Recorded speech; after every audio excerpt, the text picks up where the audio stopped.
อีสานบ้านของเราอาชีพเราแต่นั้นมาดูเมนูอาชีพเมนูติปลาบุ้งมองแผนไปเนาะหมอที่เก็บมาเมื่อนั้นนะโอ้เต็มหม้อในลายเติบด้วยนี่นะนี่จ้ะเต็มหม้อเปิดแล้วถ้ามันแดดมันแห้งต้องมันบ่แดดเลยเห็นคลิปกับเจ้าเห็นคลิปกับเจ้าไอ้อะไรไหมมันบ่แดดไปเห็นจักเถื่อจับโยนถิ่มโยนถิ่มโยนถิ่มเห็ดเพื่อสิได้มาบีบไปเก็บมะม่วงไหมพี่น้องไปเก็บมะม่วงหอบถีบมาบีบมาปั่นแล้วก็มาต้มมาเคี่ยวเพื่อสิได้จังมาตากสบายดีตอนสวยๆนะคะหลังจากที่เขาตากมะม่วงแล้วเขาก็สิไปปลูกมาทั่วดินมือนี่เด้สาถูแดดเปิดมือนี่แม่เนาะเด้ลายเห็ดออกมาแล้วแดดมันที่สีหอแดดวันนี้มันหอมไอเห็ดออกแดดจะได้อะไรมือนี้นะนี่มะม่วงแผ่นจ้าพอได้เห็ดขาวได้เห็ดยังแล้วก็เห็ดไปกินพี่น้องสุดแต่ก็ยังกินน้ำมันแห้งน้ำกับบ่ทัน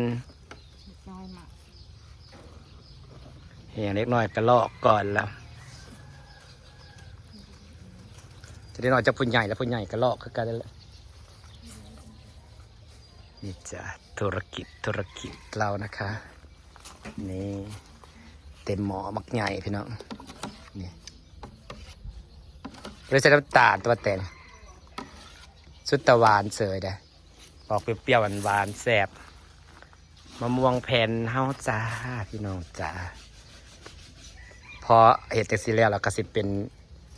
แมลงพึ่งมาตอมในบัดนี้แมลงพึ่งมาตอม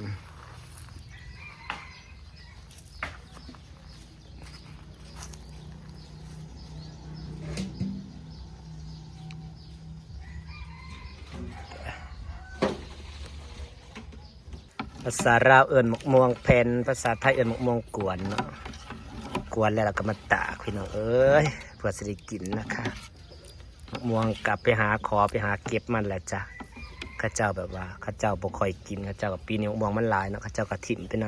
ำเอาก็เก็บมากวนเห็ดมะม่วงแผ่นนะคะเอามาแล้วก็มาขูดเนื้อมันออกแล้วก็มาปั่นแล้วก็ไปต้มกวนกว่าจะได้เท่านี้นะคะแล้วเขาก็จะเอามาตากคืมแล้วเขาก็เรื่องแดดคือมันบ่ค่อยแดดช่วงนี้มืดมาอีกแล้วใส่หนาเติบด้วยนี่แห้งง่ายแล้วใส่หนาตาแห้งง่ายบ่หนาโพดปะกันแดดในแห้งง่ายอยู่ตั้ง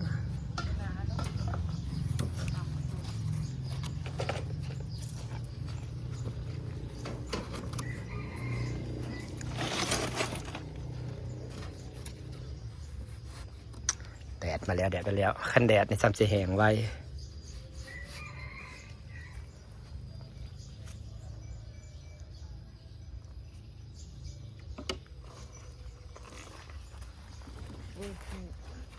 ย้ายห่างลายเป็นสิบพอปุก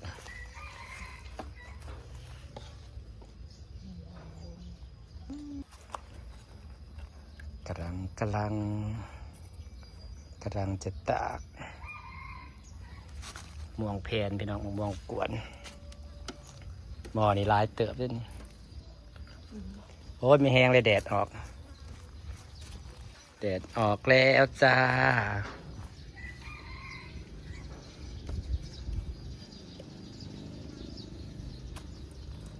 เห็ดไว้กินพี่น้องใส่ตู้เย็นไว้แสบเด้มันจะออกเปรี้ยวๆอมหวานพอได้ใส่น้ำตาลครับก็ใส่น้ำตาลอยากเหนียวเนาะเหนียวแบบหยาบติดแขวถ้าใส่กะทิมีเงินซื้อกะทิใส่เชฟใส่ยังใส่ดีนี่พอได้ใส่ยังเลยใส่แต่มะม่วงแต่มะม่วงนี่ก็แซ่บคือกัน มันก่อนสีเหลืองๆใส่แต่ม่วงกว่าตัวสีแหล่ๆดำๆมันใส่น้ำตาลตัวใส่น้ำตาลมันอยากหยาบเนี่ยแล้วก็อยากติดแขวแหละพี่จองออริจินอลมีแต่มะม่วงจ้าไม่มีกะทิไม่มีน้ำตาลจ้า ถ้าใส่กะทิมันสิพลอยเลย อ๋อมันสิบเสียไปใส่กะทิ ต้องใส่ตู้เย็นเหรอ ใส่ตุยแต่กะทิมันอยากเสียง่ายพวกครองหวานใส่กะทิมันจะเสียง่าย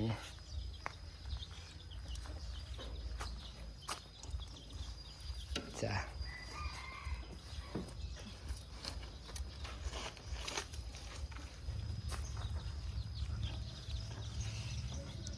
เปิดแล้วโฟมผลเรือจาก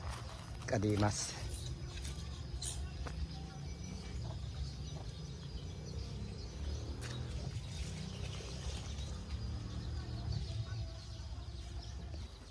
โฟมหมดแล้วเหลือเป็นหมอ เอากระตุกไม่ใช่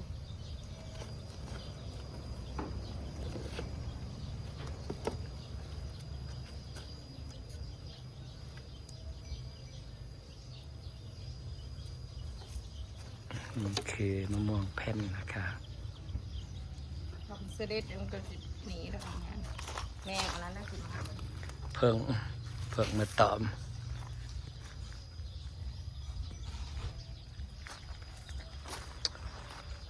หน่อไม้กำลังเริ่มออกหน่อแล้วนะคะ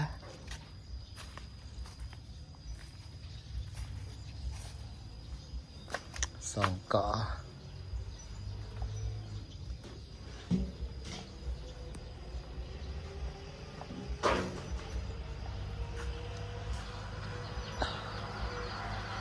เสร็จแล้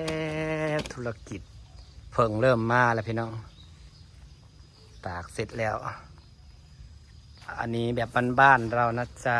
ทำไว้กินจ้าแซ่บๆนัวๆพี่น้องของบ้านเราฝากบรรยากาศไว้สันนี้นะจ๊ะขอบคุณทุกคนที่ยังติดตามนะคะพี่น้องฝากเขามาเบิ่งมาชมมาเป็นกำลังใจนะจ๊ะเพราะได้จะคลิปแบบเพิ่งมาแล้วเพราะได้จะคลิปละ1,000 วิวก็พอดอกอัพไลน์ดอกพอได้ค่าน้ำค่าไฟต่อเดือนขอบคุณหลายๆเด้อจ้า